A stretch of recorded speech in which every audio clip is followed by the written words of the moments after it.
Welcome to the Grow My Salon Business podcast, where we focus on the business side of hairdressing. I'm your host, Anthony Whitaker, and I'll be talking to thought leaders in the hairdressing industry, discussing insightful, provocative, and inspiring ideas that matter. So get ready to learn, get ready to be challenged, get ready to be inspired, and most importantly, get ready to grow your salon business.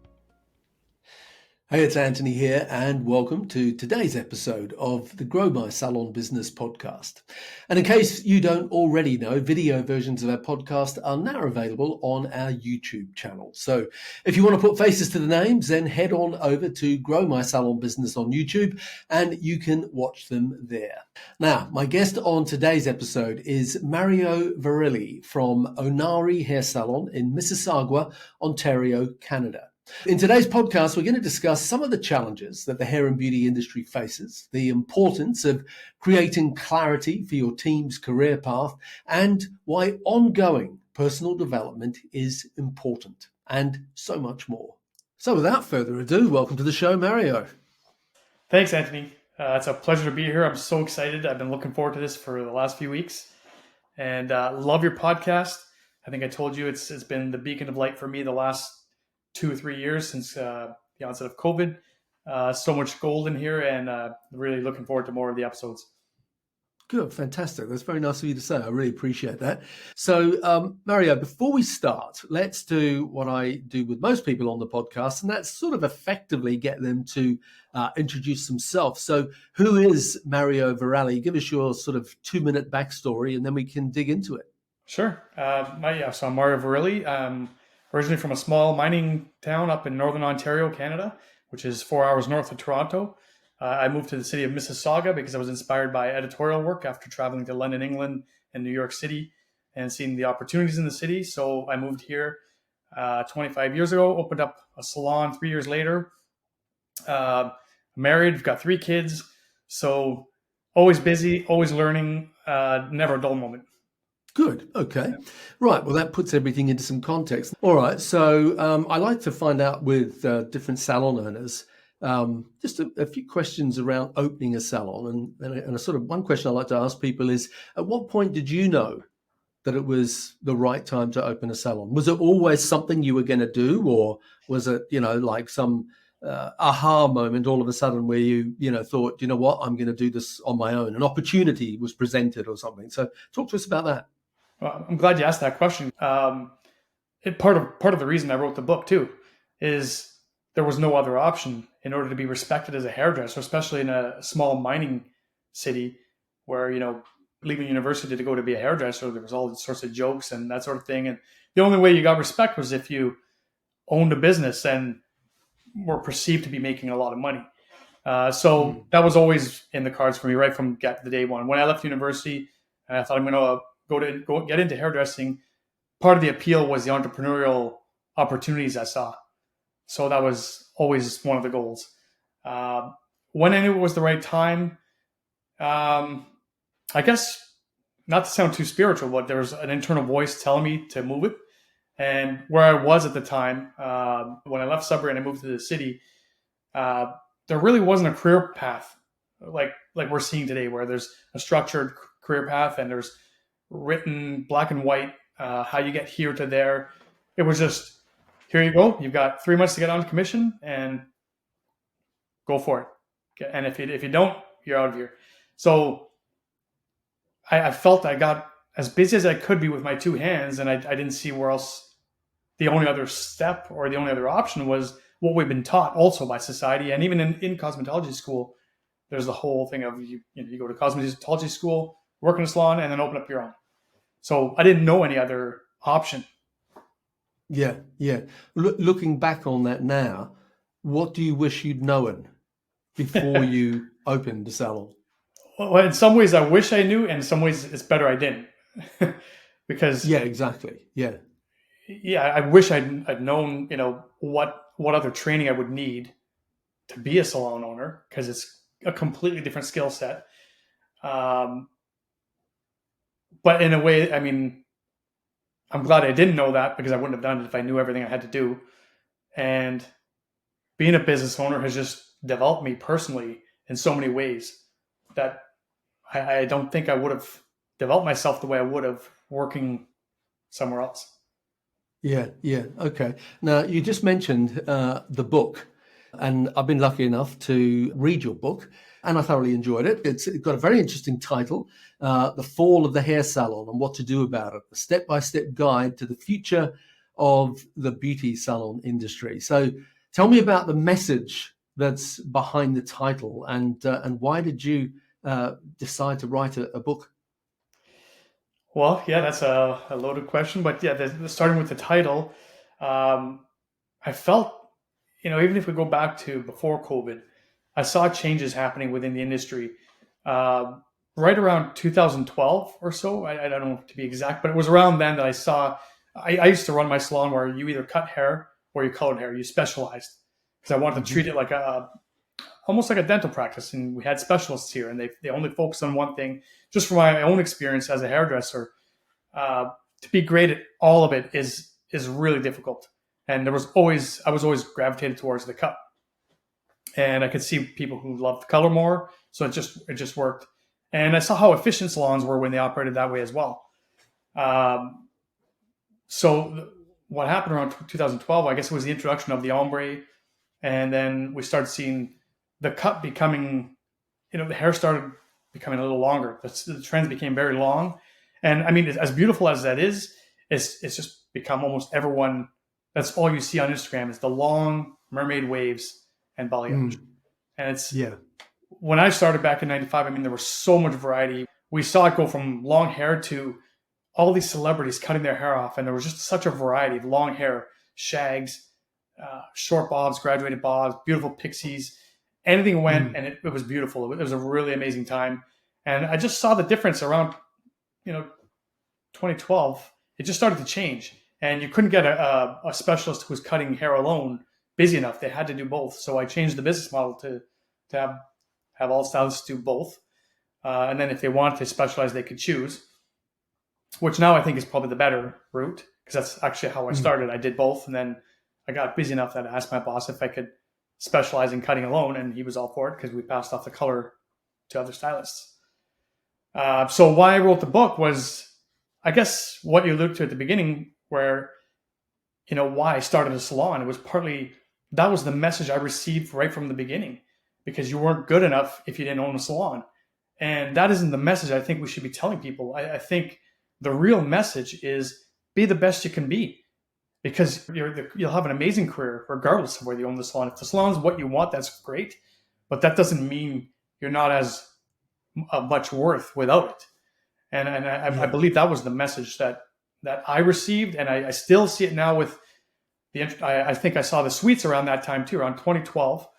I started seeing these commercials on YouTube, these little animations, and it was like, why make all the money for the boss? As if the boss were evil, and be your own boss and have a suite, and it's this glamorous lifestyle. And they were painting this bad picture of the salon. And I mean, without the salon, where does everybody start off? Where do you begin if there's no salon? Mm. So that was the purpose of this book, and why I called it The Fall of the Hair Salon. I really wanted to get people's attention by saying, the fall of the hair salon, what is that? Yeah, that's interesting. So the sweet thing, as all of our American audience will know, is that it's been a rapidly growing business model, and it's definitely right for a lot of people. It's not right for everybody. Is it the same in Canada? Is the sweet thing as prevalent, or is it like a bit of a slow burn? It's not as prevalent, but it's becoming. So Yeah. we saw it after COVID, an increase with the suites, and solo salons is the big one that's moving in and opening up other locations. And I got to talking to them, and it's funny. Their strategy is to position themselves right where there's a high concentration of salons, established salons that they can pull from. Mm. And I was approached once several years ago, just before, I guess around 2015 was the first one that opened up. It's called JC Salons, and they approached me, and I thought, let me go explore this. Let me see what this is all about. And I took a tour, and I asked the gentleman. I said, why are you approaching me though? I have a salon, and he said, well, 60% of our tenants are salon owners that just couldn't deal with the people management and want to be on their own. And I thought that was Right. interesting. Mm. Uh, I thought that was interesting because their marketing message is completely different. It's making the salon owner to be a bad person and making all the money. So why work for him or her? Yeah, it's interesting what drives it, and it is different in different countries. The sort of impetus behind it. But yeah, without a doubt, I hadn't heard 60%, but I had heard that there were quite a few salon owners that get to a point in their career where, do you know what? They sort of say, I can't deal with the staff thing anymore. Right. And I'd rather just work by myself. And here's a ready-made opportunity to take me and my business and work in a cubicle and just not have the bother of staff meetings and staff training and apprentices, et cetera, et cetera, et cetera. And I can understand why there might be some people at certain points in their career where they decide that that is what they want to do. Again, I think that that's one thing that's important here is to not talk in absolutes, that it's different for different people in different countries at different times of their life. But something you said at the beginning there, which I thought was really interesting, about how we'd always sort of been led to believe, or you'd always been led to believe that you had to have any real credibility and Right. success, That's right. that you had to be a salon owner.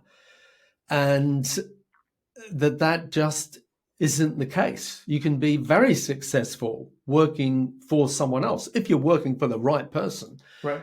who puts a good business together and looks after you and trains you. You can do very well economically out of it as well. You don't have to go and open your own business. And maybe for some people that is sort of painted as the inevitable next step.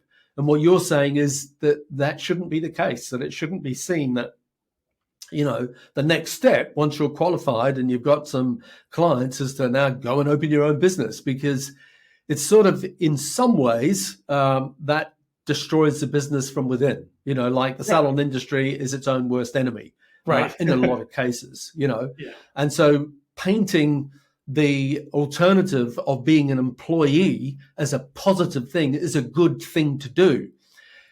And I think that, tell me what your thoughts are about this, but, there's been a lot of sort of pushback about validating, you've alluded to it already, saying that the salon owner is the bad guy, the boss is the bad guy, he's taken all your money, as a way to get people to sort of naively think, if I go and work in a suite, I get to keep everything myself. And then, a very big percentage of them realize that that's just not the case. Right. So what I wanted to say was that the hairdressing industry is always being reinvented. I've been in it for over 40 years, and the changes in 40 years have been phenomenal. And the latest change is this huge rise in the independent salon owner, the salon suite. There's a lot of different terms used to essentially describe the same thing.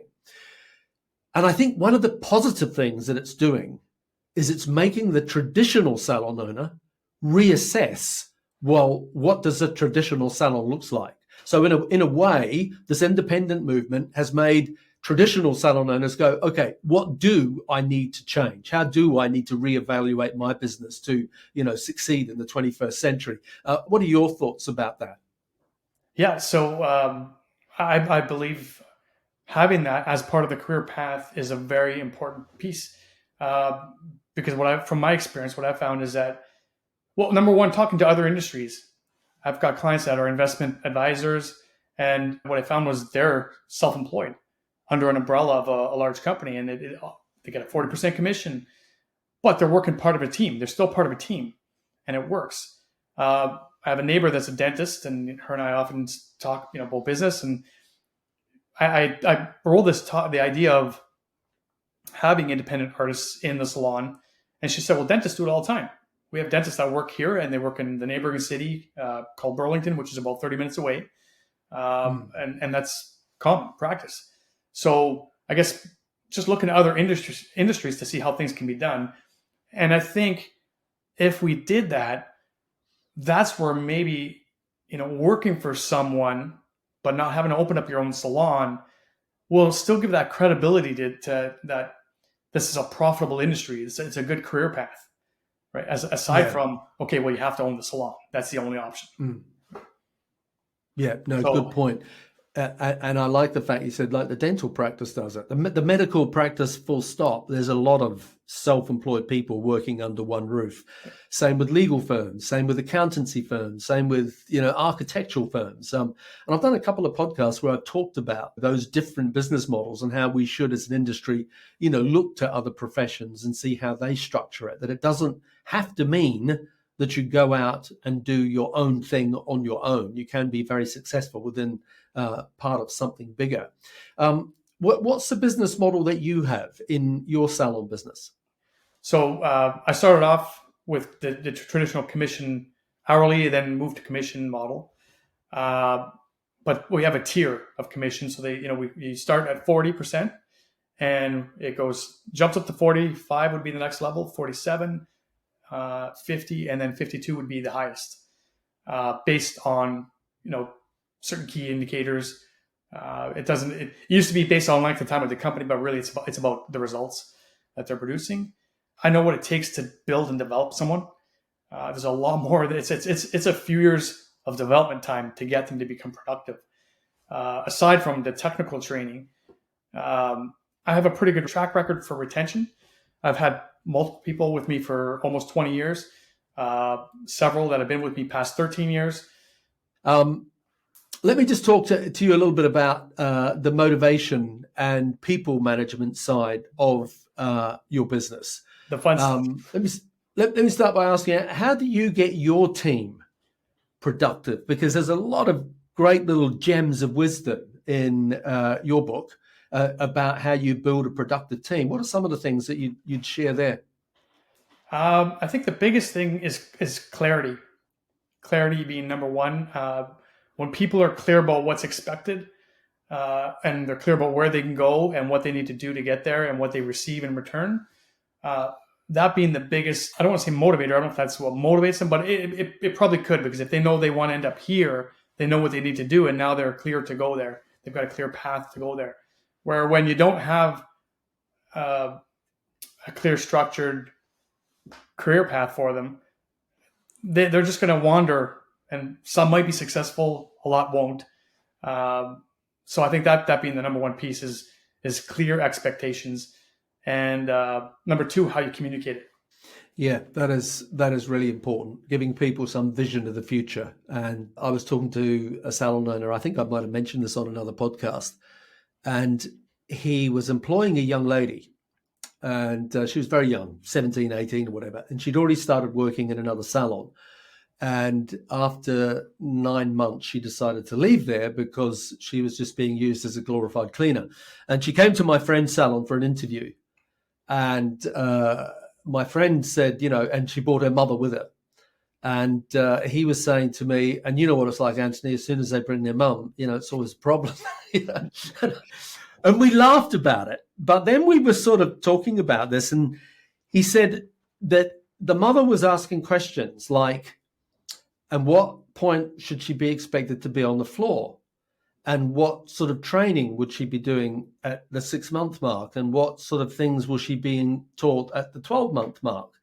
And as we both said when we were having about this, he was like, yeah, that's exactly what we should have in place, and he didn't at that time have that in place. But we were talking about the clarity that you've just alluded to, that as a business owner, if you're going to employ people, and this again comes back to what we were talking about before with the frustration of salon owners, looking at staff leaving, going independent, going into salon suites, etc., but not being prepared to wear some of that blame for, well, actually, why are they leaving me? And what can I do to reinvent the traditional, employee-employer-based business model to make it work for them?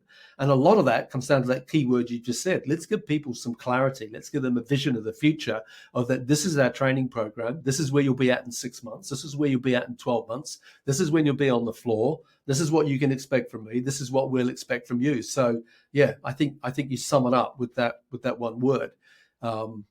So, okay, let me ask you this question. How do you handle, because I know from our conversation that you've got a lot of that clarity, you've got a lot of those systems and structure in place. How do you handle non-performers? That's a tough one, but the biggest thing is we have regularly scheduled meetings, and we know we're going to review. They're meant to be coaching meetings. We know we're going to review the metrics. You have a conversation. It took me 20 years to learn was have that conversation early on, in a very soft way. It doesn't have to sound like you're going to be fired, because that was how I was taught. You need to let them know that if you're not hitting the mark, you're out of here. It doesn't have to be that stern or come across that way. But if you have the conversation, and again, it's giving them clarity. This is what is expected by this time. If it's not, we're going to have to reevaluate either your position in the company or whether you're a fit. And that tends to be the way to handle it. And I've only had to do that once, where the person just wasn't a beautiful soul, but they just weren't meant for the industry. And I had to gently just say, maybe this isn't for you, but maybe we can find something for you here. Yeah, and exactly. then you can decide, right? Yeah, exactly. And there's nothing wrong with doing that. You owe it to them. And it is being clear right from the get-go, as what you've said, right from the beginning. Okay, let me ask you about young people, Gen Z. As a salon owner today, you've had a salon for 30 odd years. Yeah. What are the changes that you see? We've been talking a lot about this interwoven with every question that we've talked about, really. But what are the changes that you see in Gen Z compared to previous generations in the workforce? When you get a 17, 18-year-old coming today to start with you, how are they different to that, equivalent 10, 15, 20 years ago? Okay. Well, interesting, because I've got the youngest I would have would be a 20-year-old. I don't usually have. I've had some teenagers, but usually they would be a very part-time entry level, just to give them some exposure to the field. Again, just that education piece for me is really big, so I want to make sure they're serious about this. But with Gen Z right now, I've got to tell you, I've got two of them that I've just hired in the last year, and they have been two of the best hires I've had in probably 10 years. Oh, and fantastic! So great. We've got these two new ones, and then I've got a team that I've had for, there's a couple that are both 13. They've been with me 13 years. So between these two cohorts, or if we want to call them a cohort, there was a period where before COVID, we would hire, and there was some beautiful things about this generation, and then there were some challenging things. I mean, there was anxiety that I noticed was the big piece that was different, and them not knowing how to manage it, and that's where I started introducing some personal development into our training to help with that. But right now, I've got nothing but amazing things to say about the two that I've just hired. They've just, I guess maybe it's because my time in business, I've learned to be more clear or get better at clarifying what needs to be done, and they're going for it. Mm. Well, that's what I was going to ask you. It's great that you've got, because a lot of times Gen Z get a bashing, right? And I don't bash them very unconsciously, because I've got two children that are in that generation, and they have a phenomenal work ethic, as I've said up plenty of times on this podcast. And so it's like everything, you cannot make absolutes about any generation, any group of people. So I'm glad that you've got two that are, doing really well. Let me flip that question on its head and say, how are you treating 17, 18-year-olds today as employees compared to how you might have treated them 10, 15, 20 years ago when you first started out in business? That's a good question, yeah. You know what? Actually, I don't think I'm treating them much differently. I don't think there was. I think it's maybe I've got the two that I have are not the norm, because I should back up here. I did have a couple where I'd hire them. They say, I can only work this day. They would tell me the terms, and I would try and clarify, well, we can work with you, and down the road we can do every other Saturday. And then when I'd give them a shift, they'd cancel it or what have you. And so then I would reduce their hours, and then they would come to me for more hours. So there was this sense of, everything's for them, for the taking, right? I guess getting back to that, but I think I'm just getting better at articulating what I expect in a very positive way, and it kind of weeds out what's not going to be a fit. Yeah. Okay, so you're a lot more flexible. I definitely am more flexible. Yes, there's more flexibility built into, like you just said, those magic words, every other Saturday off. Right. I'm thinking 20 years ago, if someone said to you, I want every other Saturday off, you would have burst out laughing and rolled around on the ground, That's holding your right. stomach, because I would have. But today, it's like, yeah, and do you know what I mean? It's like, doesn't everyone want that? You're right. Yeah, so that's good. And that's what I mean about the reinvention of the Right. traditional employee-employer model that's got to be made to look more attractive in order for people not to think that the logical next step is to go out and open your own business. It can be really successful working for someone else, and there's lots of really good examples of that. A few things before we start to wrap up. One of the things I want to ask you about is leadership. What's the most important thing? I think you said you had a salon for 29 years. So that's a long time, a lot of lessons in there. What's the most important thing that you've learned as a salon owner or a salon manager? The most important thing is communication for me. I wish I would have learned that right from the beginning. It took me years of struggling with it to realize how poor a communicator I was, and communicating with empathy. To give an example I've got someone who's been with me for a long time, almost 20 years now, and they would bring up points in meetings, and God bless this person, because I think they were the one that would get me to see things from the other person's perspective. And I think because I was a stylist myself, I wouldn't take in what they were trying to tell me. I'd be like, well, I was a stylist too, I know it, and then that was keeping me from communicating effectively with this person and other people, because I was a stylist. I knew what needed to be done. So I'd say humility and communication are the number one skills you need as a leader. Yeah, good. The two go hand in hand. Okay. What's the biggest mistake you've made as a business owner? The biggest mistake was, interestingly enough, you just touched on it earlier, where I didn't realize how I've changed. I didn't even realize it myself how I've changed, is where before it was my way, the highway. And I mean, you need to have that as an owner. Everybody needs to know who's in charge to this day. It can't be a democracy. Yeah. However, you've got to learn how to be flexible. You definitely learn how to, and I wish I was better at that. At stepping back, I'm getting there now. Still learning, but learning how to see things from other people's perspective. Yeah, that's really important, because I'll talk to a lot of people who have been in the industry, 30 years, and they'll just start rattling on about when I was a boy or when I was an apprentice, and it's like, honey, tell someone who cares, because it's just irrelevant. It's a different time we live in, right, with different expectations, different way of thinking, working, living, different technology. So you use that word before, empathy, you have to be flexible. You have to have empathy. You have to have humility. You've got to communicate. You've got to be prepared to admit when you're wrong, make mistakes and learn. But there also has to be that line. That's right. You know what I mean?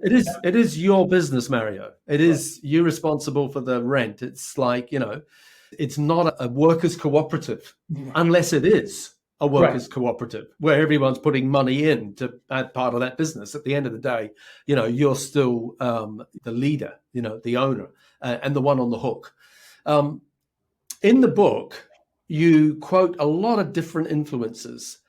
I want you to talk for a minute about how important reading and personal development has been in your career progression, because I think it's had a big impact.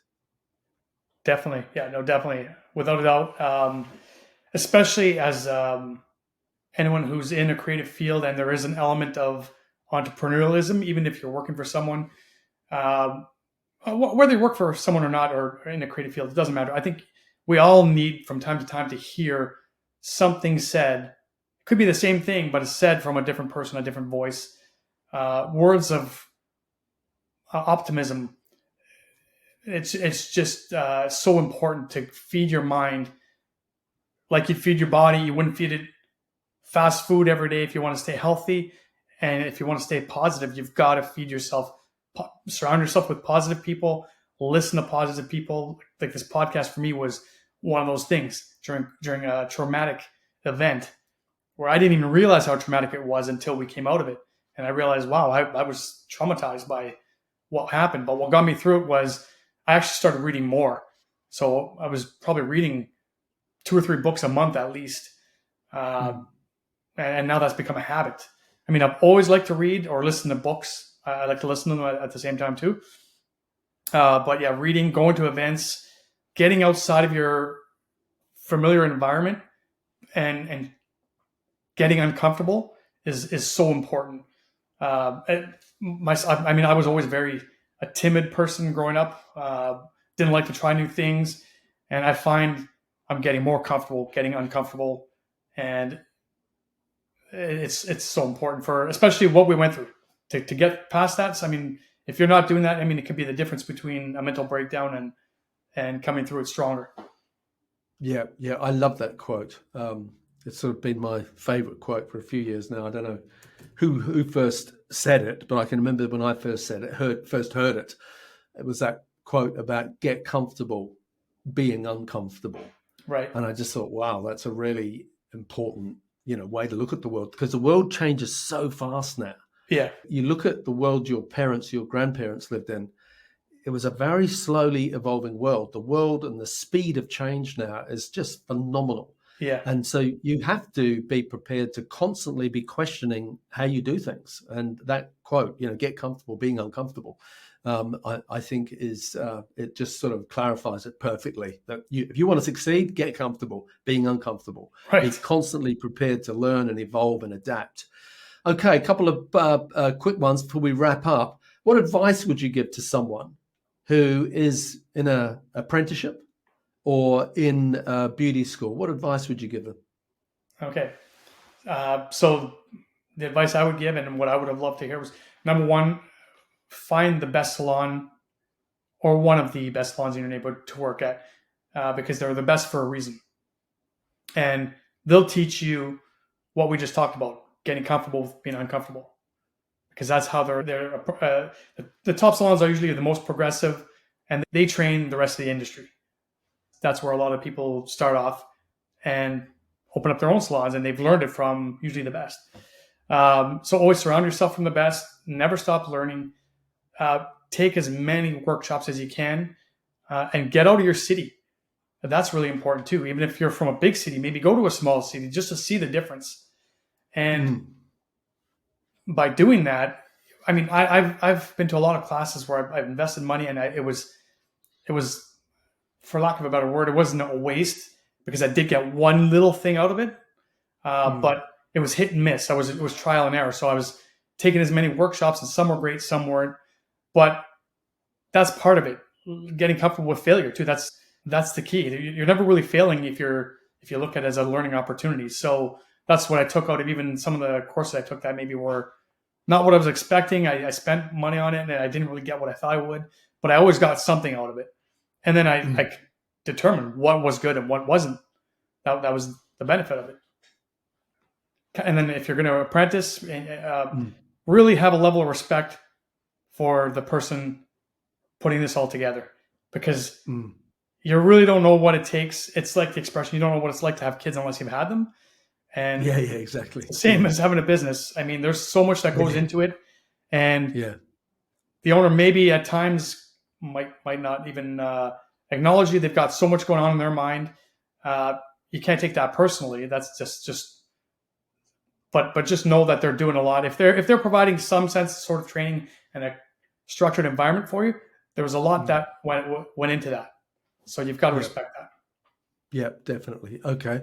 And just a quick one before we wrap up. What advice would you give to someone in your shoes? Someone who's had a salon 30 years, they're in the industry, still behind the chair, got a nice little team, etc. But it's hard. It's hard to get to that point. Right. And some of them feel burnt out and unappreciated, etc., etc. What advice would you give to that 30-year in salon owner? Okay, great question. Because you hit it. There were times where I felt burnt out, and I was maybe taking things personally. And one of the quotes that stands out to me is a Dale Carnegie workshop when I first took a public speaking workshop because I was terrified of speaking in front of people. We had to get up in front, and there was on the board there were all these his famous I guess, quotes or whatever you call them. Yeah. And one was, expect ingratitude. It's natural for people to be ungrateful. And that one just hit me like a ton of bricks, because it was like, oh, okay, you know what? Not that it should be acceptable, but expect it. And Yeah. you avoid that frustration that, well, why I can't believe this person doesn't see what I'm doing, or you get out of your head and it's not about you. Right? So that's the biggest thing. Yeah. Okay. So look, we need to wrap up. Whereabouts can people connect with you on Instagram or other social media channels? So my personal Instagram is Mario Verrilli 1. And I've got a website you can go to. It's onarebeauty.com. And my salon website is onaresalon.com. And the best way to reach me is by email. I'm still traditional that way. I love looking at mail. And it's mario@onaresalon.com. Okay. And where can they order the book from? So they can order it on Amazon, or they can order it at onaresalon.com. Okay. So I will make sure that I put all those links you've just given me in the show notes for today's podcast, so they can find the book or they can connect with you. It's a good read. There's a lot of good little tips in there about running a successful salon today. So I sort of managed to either get given or buy. I'm quite happy to buy them, but I get given a lot of books, and from within the industry, and I love that. As you said, a lot of people prefer to listen to books now as well. But yeah, I'd encourage everyone to check that book out. So I'll put those links in the show notes for today's podcast and on our website, growmysalonbusiness.com. So if you're listening to this podcast with Mario and have enjoyed it, do me a favor, take a screenshot on your phone and share it to your Instagram stories. And don't forget to subscribe and leave us a rating and review on the Apple Podcast app. So to wrap up, Mario Verrilli, thank you for being on this week's Grow My Salon Business podcast. Thank you so much, Anthony. Thank you for listening to today's podcast. If you'd like to connect with us, you'll find us at growmysalonbusiness.com or on Facebook and Instagram at growmysalonbusiness. And if you enjoyed tuning into our podcast, make sure that you subscribe, like, and share it with your friends. Until next time, this is Anthony Whitaker, wishing you continued success.